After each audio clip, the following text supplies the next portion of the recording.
নমস্কার, টিনা ক্রিয়েশনে স্বাগত।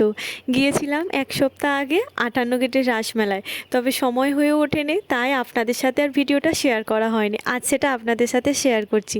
বন্ধুরা মিলে সবাই গিয়েছিলাম ৫৮ গেটের রাসমেলায়। তখনও মেলা ভালোভাবে সেজে ওঠেনি, তবে আবার অনেক মেলা নিজের সাজে সেজে উঠেছে। দেখতে পাচ্ছেন, তেমন একটা লোকের চাপ নেই কিন্তু।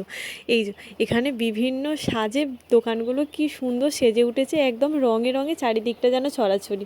এখানে রাসমেলাটাও দারুণ সুন্দর সাজিয়েছে। প্রকৃতির ছোঁয়া আর মানুষের ছোঁয়া যেন দুটো একসাথে মিশে গেছে। দেখছেন, এদিকে ভগবান শ্রীকৃষ্ণের বিভিন্ন লীলাভূমিগুলো তুলে ধরেছে, আর একদিকে আমাদের এই সমাজের বিভিন্ন সচেতনতার দিকগুলো তুলে ধরেছে। অনেক বছরই হচ্ছে আমাদের এই ৫৮ গেটের রাসমেলা, তবে এই ৫৮ গেটের রাসমেলাটা হতে আমাদের উলুবেড়িয়ায় যাওয়াটা একটু কমেছে। তবে এখানে চলুন আপনাদের এই রাসমেলাটা আজকে একটু ঘুরে দেখাই। অবশ্য অনেকেই এখানে গিয়েছেন, আবার অনেকেই যায়নি, অবশ্যই অনেকেই যাবেন।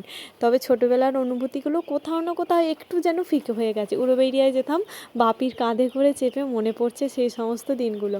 আর এই ভিতরটা সমস্ত কিছু হাত চিত্রকলার উপরে গড়ে উঠেছে, আর প্রত্যেকটা জিনিস যামিনী রায়ের পেন্টিংয়ের ওপরেই নির্ভর করে এই গড়ে উঠেছে। এইখানটা সমস্ত কিছু ফুল দিয়ে সাজিয়েছে, দেখছেন কত সুন্দর লাগছে।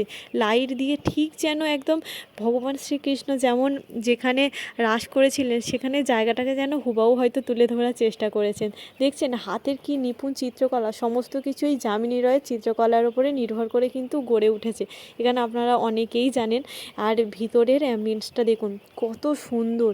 আর এই যে এখানে সেই গোপিনীদের নিয়ে ভগবান শ্রীকৃষ্ণ রাসলীলা করছেন। ঢুকতেই হঠাৎ করে চোখটা যেন ঝলসে উঠল, কারণ এত রঙের বাহার আর এত অপূর্ব সুন্দর লাগছে। আপনারাই বলুন তো কতটা সুন্দর লাগছে, অবশ্যই কিন্তু কমেন্ট করে জানাবেন।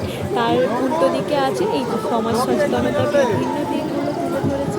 এখানে স্ত্রী স্বামীকে ঝাঁটা মারছে, এখানে বৃদ্ধ বাবা মা, তার পাশে আছে এই স্ত্রীর রূপসজ্জা করে দিচ্ছে, পাশে শাশুড়ি মা বা মা কেউ একটা বসে আছে।